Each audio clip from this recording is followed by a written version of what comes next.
Muito bom dia, que Deus te abençoe nessa manhã, que a bênção do nosso Senhor Jesus seja sobre a sua vida.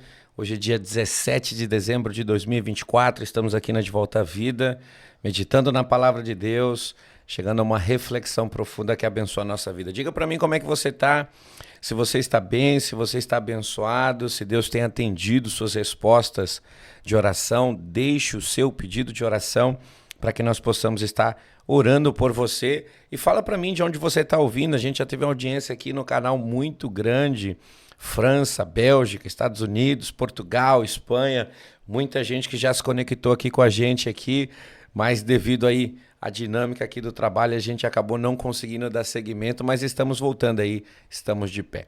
Desejo que seu dia possa ser incrível e hoje nós vamos meditar no Salmo de número 3, nós vamos pensar numa crise que Davi viveu, num problema que ele enfrentou. E a primeira palavra que eu quero deixar para você na manhã de hoje é que você precisa tomar cuidado com os seus atos para que a sua família não venha viver dificuldades terríveis. Por que isso? Esse Salmo número 3 é um salmo de lamento que Davi escreveu retratando uma crise terrível que ele enfrentou, mas não da parte apenas de inimigos de fora. A maior luta que Davi estava enfrentando era uma luta gerada dentro de casa, manifestada, orquestrada pelo seu próprio filho Absalão. E só para você ter uma ideia, a caráter de introdução, desde que Davi adulterou com Betseba, mandando assassinar Urias, o que nós vemos é que Deus trouxe uma disciplina sobre a vida de Davi, e isso se tornou dias terríveis para a vida do rei, de modo que a espada, assim como disse o profeta, jamais se apartou da casa do rei.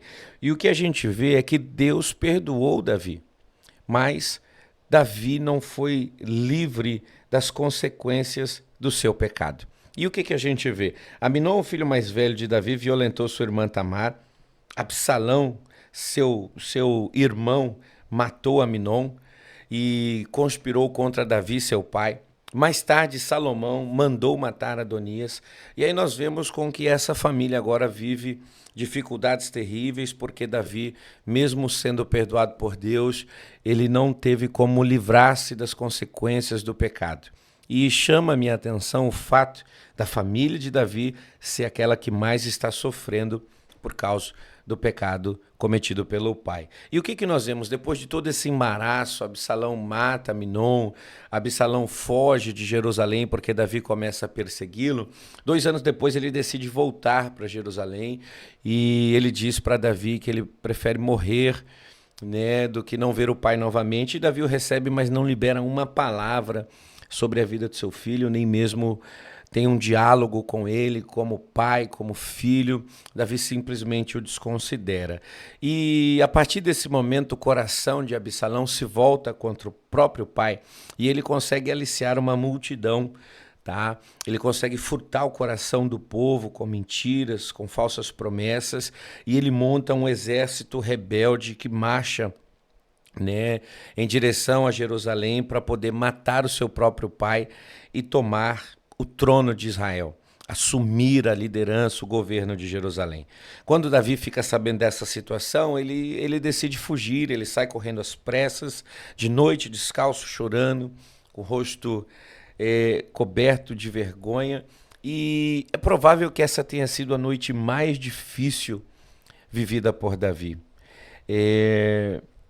Uma vez que essa batalha contra o seu próprio filho, ganhar a guerra significa matar seu filho. Perder a guerra significa ser morto por ele.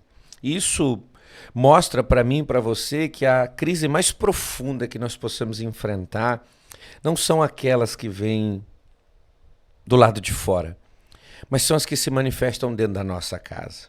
Por isso, precisamos sempre ter uma vida no altar santa, uma vida de obediência, uma vida alinhada com os propósitos de Deus, para que o nosso lar seja um lugar de refúgio e paz, e não um lugar de guerra e conflito.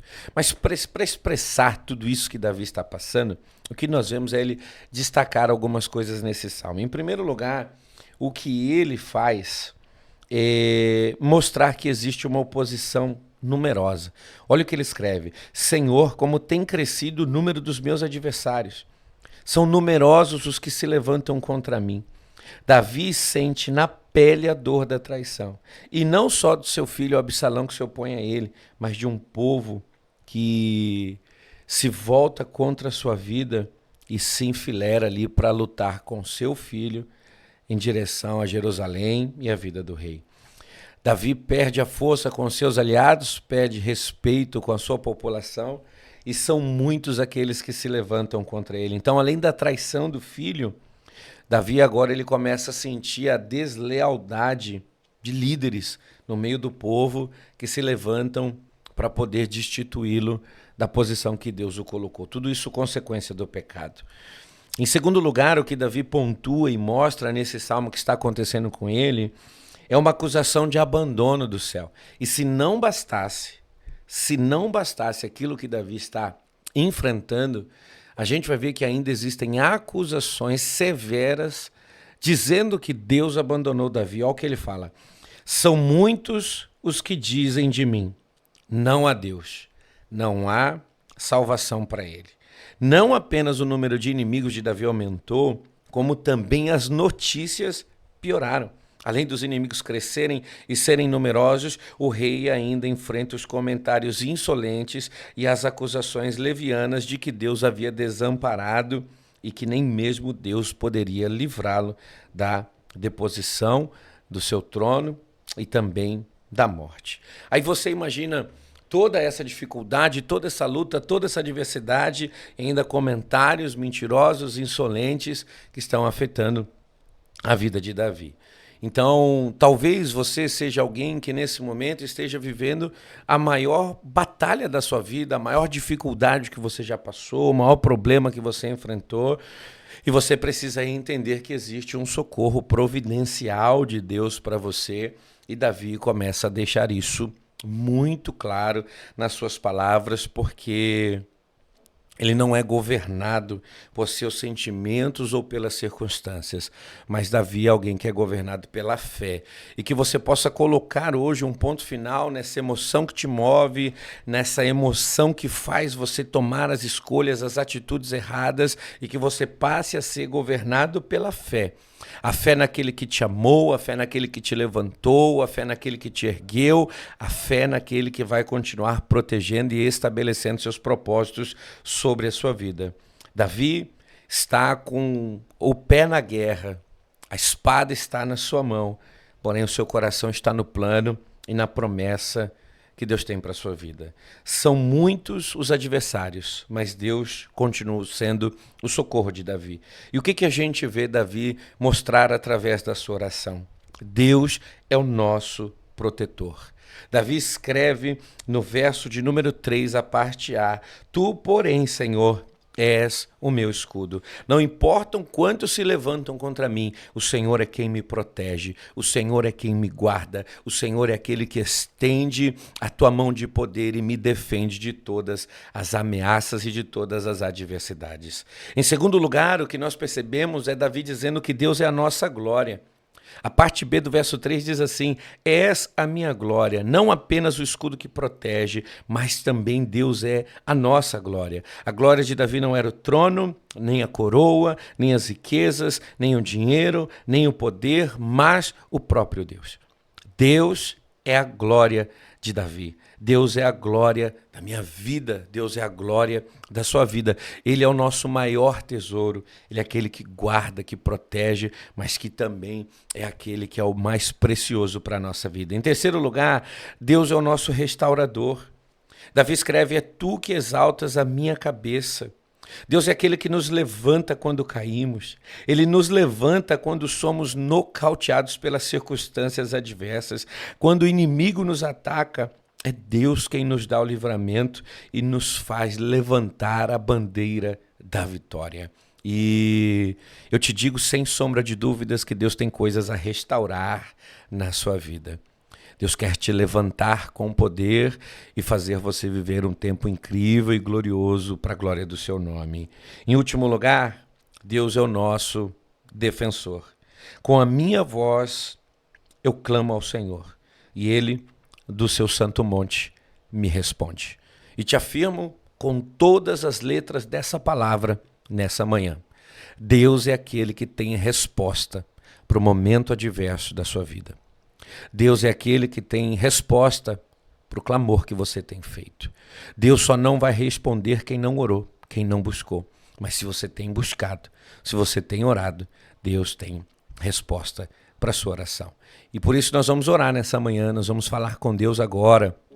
Nós vamos buscar sua face em oração, nós vamos apresentar a nossa súplica, nós vamos falar com Deus. E eu convido você, onde você estiver, o que você estiver fazendo, se você tiver condição de parar, se você estiver lavando louça agora nessa manhã, se você estiver sentado no banco de um ônibus, de um trem nesse momento, no VLT, feche os seus olhos em espírito, levante sua voz ao céu, ao trono de Deus e fale com Ele, porque talvez a luta mais difícil hoje da sua vida seja a luta que está dentro da sua casa, no seu casamento, a crise conjugal, a luta no relacionamento com o seu filho, que é o que acontece com Davi nesse momento. Mas existe um Deus que te protege, Ele é a sua glória. Existe um Deus que restaura todas as coisas e coloca elas no lugar. Tem um Deus que te defende, dizendo que tem resposta para a sua oração. Pai, em nome de Jesus, eu apresento, Senhor, a nossa vida nessa manhã, as nossas casas, as nossas famílias. Eu apresento, Senhor, a Ti, as nossas necessidades. Ó Deus, somente o Senhor sabe a guerra que enfrentamos e os problemas, ó Deus, que passamos. Mas eu sei que o Senhor tem uma resposta para todas essas aflições e para todas essas dificuldades, e eu te peço nessa manhã, estenda a tua mão de poder, ó Pai. Manifesta o teu escudo protetor sobre a nossa vida. Restaura, Senhor, aquilo que precisa ser restaurado. Coloca no lugar, ó Deus, as coisas, ó Pai amado, que com o passar do tempo fugiram, Senhor, do lugar, e faça, Senhor, se manifestar, Senhor, sobre nós, ó Pai, o teu plano, Senhor, de vitória, o teu plano, Senhor, de paz, o teu plano, Senhor, de alegria, a tua promessa duradoura, a tua promessa verdadeira. Defenda-nos, Senhor, dos nossos inimigos e dos nossos adversários, e faça, Senhor amado, com que possamos viver as promessas que o Senhor tem para as nossas vidas. Ó Pai, em nome de Jesus, que hoje seja um dia de paz, alegria, bênção e vitória, Senhor, em Tua presença. Que hoje possa ser um dia, Senhor, aonde nós possamos enxergar, contemplar e perceber o Teu agir sobre a nossa vida. Oramos certo das nossas vitórias nessa manhã, em nome de Jesus. Amém. Amém? Que o Senhor nosso Deus te abençoe e te guarde.